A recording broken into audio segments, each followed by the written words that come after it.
ராசியும் ராசிநாதனும் குருவின் தொடர்பில் எப்பெல்லாம் இருக்கிறாரோ அப்பெல்லாம் அந்த ராசிக்காரர்களுக்கு நல்லது நடக்கும். உங்களுக்கு இருக்கா அந்த மாதிரி? ஆமாம். ராசிநாதன் 9ஆம் இடத்தில் அமர்ந்திருக்க ராசியில் இருக்கக்கூடிய குரு ராசிநாதனை மாதம் முழுவதும் பார்த்து கொண்டிருக்கிறார். ஒன்று, எதிரி இருந்தால் தாங்க உஷாராக இருப்போம். போட்டி இருந்தால் தான் வெற்றி கிடைக்கும். போட்டியே இல்லைன்னா வெற்றியே இல்லையே. மனிதனுக்கு வெற்றி தானே எல்லாத்துலேயும் ஒன்று தேவை. அப்போ எதிரி இருந்தால் தானே நம்ம எல்லாத்துலேயும் கவனமாக இதை ஜெயிக்கணும், அதை ஜெயிக்கணும், இதில் கட்டுப்பாடாக இருக்கணும், இங்கே உஷாராக இருக்கணும், அங்கே உஷாராக இருக்கணும்னு இருப்போம். அந்த மாதிரியான புத்திசாலியாக இருக்கக்கூடிய மிதுன ராசிக்காரர்கள் அவர்கள் மட்டுமே பிரத்யேகமாக உபயோகப்படுத்தக்கூடிய பொருட்கள், அவர்களுடைய உள்ளாடைகள், காதில் ஜிமிக்கின்னு அந்த பெண்கள் மட்டுமே உபயோகப்படுத்தக்கூடிய பொருட்களை தயாரிப்பவர்கள், விற்பவர்கள், அது சார்ந்த நிலையங்களில் வேலை செய்யக்கூடிய எல்லாருக்குமே மிகப்பெரிய முன்னேற்றம் இந்த மார்ச் மாதத்தில் சனி சேர்ந்திருக்கின்ற காரணத்தினால் சனி இப்போது சுபத்துவத்தை அடைகிறார். 9, 10ஆம் இடங்கள் மிகுந்த சுபத்துவத்தை அடைகின்ற காரணத்தினால் கடந்த காலத்தில் சக்சஸ் ஆகாமல் போன சில விஷயங்கள், வருமானம் வராமல் போன சில விஷயங்கள்லாம்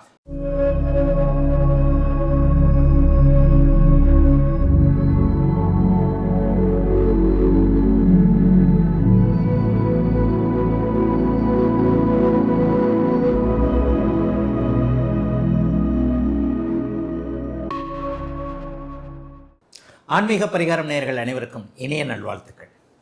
எல்லோரும் நன்றாக இருப்பீர்கள். இதான் மார்ச் மாதம் பிறக்கப் போகிறது. ஐயா, வருடம் பிறந்து 2 மாதங்கள் ஆயிடுச்சு. 2026 எனக்கு கொஞ்சம் ஓரளவுக்கு நன்றாக இருக்கும்னு நினச்சேன். ஏதோ லேசாக அப்படியே ஒரு வெளிச்சம் தெரிகிற மாதிரி தெரிகிறது. ஆனால் முழுசாக இன்னும் எந்த விதமான நல்ல மாற்றங்களும் வரலை. எனக்கு நன்றாக இருக்குமா இல்லையா?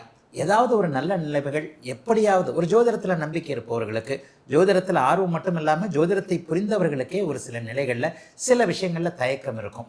சரி, இந்த மார்ச் மாதம் 12 ராசிக்காரர்களுக்கும் எப்படி இருக்கும்? மார்ச் மாதத்தில் ஏதாவது முக்கிய கிரகங்கள், முக்கிய நிலைமைகள் ஏதாவது இருக்கா அப்படின்னு பார்த்தீங்கன்னா, வருடாந்திர கிரகங்கள்னு சொல்லப்படக்கூடியது 4 கிரகங்கள் தான்.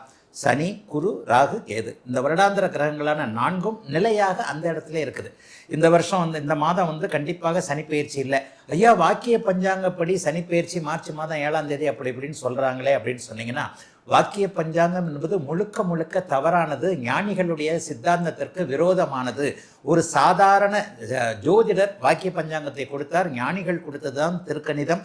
வாக்கியத்திற்கு முந்தையது திருக்கணிதம். நிறைய பேர் ஜோதிடத்தை புரியாமத்தான் அந்த வாக்கிய பஞ்சாங்கம் இதுதான் ரொம்ப முக்கியமானது, ஞானிகள் கொடுத்தது வாக்கிய பஞ்சாங்கம், மனிதர்கள் கண்டுபிடிச்சது திருக்கணிதம்னு ஜோதிடமே தெரியாமத்தான் சொல்றீங்க. உண்மையிலேயே ஆரியபட்டர்லேருந்து, வராகமிகரிலிருந்து, பராசரர்லேருந்து, மகாகவி காளிதாசர்லாம் திருக்கணிதம் அப்படிங்கிறத தன்னுடைய 8வது உத்தரகாலாமிரத்தில் 8வது ஸ்லோகத்தை ரொம்ப தெளிவாக சொல்றார். 2000 வருடங்களுக்கு முன்பு திருக்கணிதம் என்பது தெல்ல தெளிவாக ஞானிகளால் அருளப்பட்டு இடையில் வந்த சாதாரண நம்மை போன்ற ஒரு ஜோதிடரான, நம்மை விட மேம்பட்ட ஜோதிடர்னு வேணா சொல்லிக்கலாம், வரருசி என்கின்ற ஒரு மேதை, அவங்க ஞானிகள் திருக்கணித சித்தாந்தத்தை கொடுத்தது. பார்வையின் அடிப்படையில் வரக்கூடிய அந்த சித்தாந்தத்தை கொஞ்சம் எளிமையாக்கி வார்த்தைகளாக, வாக்கியமாக மாற்றி ஒரு 800 வருஷத்துக்கு முன்னாடி கொடுத்த இந்த வாக்கிய பஞ்சாங்கத்தை தான் இன்னும் ஞானிகள் கொடுத்ததுன்னு நிறைய பேர் தவறாக புரிஞ்சுக்கிட்டு இருக்கிறீங்க. உண்மையிலேயே ஞானிகள் கொடுத்தது திருக்கணிதம். அதனை அடுத்து சமீப காலத்தில் 800 வருஷங்களுக்கு முன்பாக ஒரு சாதாரண ஜோதிடர் கணிச்சது தான் வரருசியை கொடுத்த வாக்கிய சித்தாந்தன்றது நிறைய பேருக்கு புரியாது. ஆகவே வாக்கிய பஞ்சாங்கப்படி சனிப்பெயர்ச்சி நடக்குதே அப்படின்னு சொல்றவங்களுக்கு சர்வ நிச்சயமாக இல்லை. திருக்கணிதப்படி சென்ற வருடமே சனிப்பெயர்ச்சி நடந்துருச்சு. இந்த மார்ச் மாதம் குரு அதே இடத்தில் இருக்கிறார், சனி அதே இடத்தில் இருக்கிறார், ராகு கேதுக்கள் அதே இடத்தில் இருக்க எப்பவுமே மாத கிரகங்கள் மாறும் இல்லையா? இந்த மார்ச் மாதத்தில் ஏதாவது விசேஷம் இருக்கா? எப்பவும் போல மார்ச் மாதம் கும்பத்திலிருந்து மீனத்திற்கு மாறுகிறார். யாரு? நம்ம சூரியன். தமிழ் மாதம் அவர் ஒரே வீட்டில் இருப்பார், ஆங்கில மாதத்தில் 2 வீட்டில் இருப்பார். அப்போ மார்ச் மாதத்தின் ஆரம்பத்தில் கும்ப வீட்டில் இருக்கக்கூடிய சூரியன் அதனை அடுத்து அப்படியே மீன வீட்டிற்கு மாறுகிறார். ஏதாவது பெரிய விசேஷம் இருக்கா? கும்பத்திலேயே நிலைத்திருக்கிறார்கள் புதனும் செவ்வாயும் ராகுவும். இந்த மாதம் முழுக்க அவங்க அதில் தான் இருக்கிறாங்க. இந்த ஒரு நிலையில் புதன் செவ்வாயோட ராகுவோட சேர்ந்து கெட்டு போறாரே அப்படின்னு பார்த்தா, நல்ல வேலையாக குருவின் பார்வை அவருக்கு இருக்கின்ற அமைப்பு. கும்பத்தில் நிறைய கிரகங்கள், சூரியன், புதன், செவ்வாய், ராகு ஆகிய 4 கிரகங்கள், குறிப்பாக 3 கிரகங்கள் ராகுவின் பிடியில் இருக்கின்ற ஒரு அமைப்பை நிவர்த்தி செய்யக்கூடிய விதமாக குருவின் பார்வையும் உங்களுக்கு நல்ல விதமாக இருக்கு. அதனால புதனோ செவ்வாயோ பலவீனமாக இல்லை என்பதுதான் உண்மை. வேற ஏதாவது மார்ச் மாதத்தில் ஸ்பெஷல் இருக்கா? ஒரு 20-25 நாள் சுக்கிரன் உச்சமாக இருக்கிறாருங்க. ஆரம்பத்தில் 1ஆம் தேதி 2ஆம் தேதிலாம் கும்பத்தில் தான் இருக்கிறார். அதற்கப்புறம் 3ஆம் தேதி அல்லது 2ஆம் தேதி நினைக்கிறேன், 3ஆம் தேதியே சுக்கிரன் உச்சம் என்கின்ற அதி அற்புத ஒரு நிலைமையை அடைகிறார். ரிஷபராசிக்காரங்களுக்கும் துளாராசிக்காரங்களுக்கும் சுக்கிரன் உச்சம் இந்த மாதம் முழுவதும் ஒரு 20 நாட்கள் இருப்பது என்பது 20-25 நாட்கள் இருக்கிறார் என்பது மிகப்பெரிய ஒரு நல்ல அமைப்பு. மாதத்தின் இறுதியில் தான் அவர் உச்சத்திலிருந்து விலகுகிறார். உச்சத்தில் இருக்கும்போது என்ன பண்றாரு?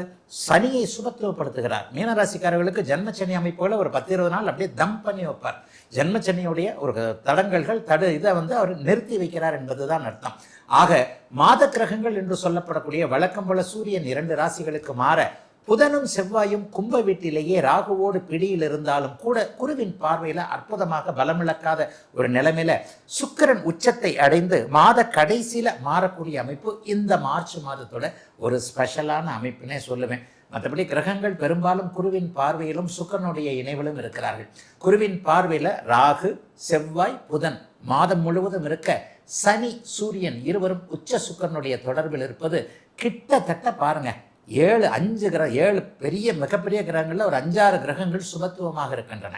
ஆகவே மார்ச் மாதம் பெரிய கஷ்டங்கள் எதுவும் இருக்காது. ஐயா நான் ரொம்ப கஷ்டப்படுறேங்க என்னங்க அப்படின்னு சொல்றவங்களுக்கு அந்த ரொம்ப அப்படிங்கிற வார்த்தை எடுத்துட்டு வெறும் கஷ்டம் மட்டும்தான் படுறீங்கன்ற அளவுக்கு தான் இருக்கும். ஏன்னா 12 ராசிக்காரர்களுக்கும் நல்ல பலனே சொல்ல முடியாது. ஒரு ராசியில 65-70 கோடி பேர் பிறக்கிறீங்க. இப்ப இந்த 65-70 கோடி பேர் பிறக்கின்ற ஒண்ணுல உதாரணமாக மீன ராசிக்காரர்கள் இப்போது ஜென்மச்சனியினால் கஷ்டப்படுவார்கள் அப்படின்னு சொன்னா எல்லாரும் கஷ்டப்படுவாங்களா? உண்மையிலே கிடையாது. ஏனென்றால் அவரவருடைய தகுதி இருப்பிடத்திற்கு ஏற்றாற் போல ஒருத்தர் ஏழையாக இருப்பார், ஒருத்தர் பணக்காரராக இருப்பார், ஒருத்தர் பெருங்கோடீஸ்வரராக இருப்பார், ஒருத்தர் மிடில் கிளாஸாக இருப்பார், ஒருத்தர் ரொம்ப லோயர் மிடில் கிளாஸாக இருப்பார். இப்படிலாம் இருக்குல்ல அவங்க பிறந்த ஜாதக அமைப்பு.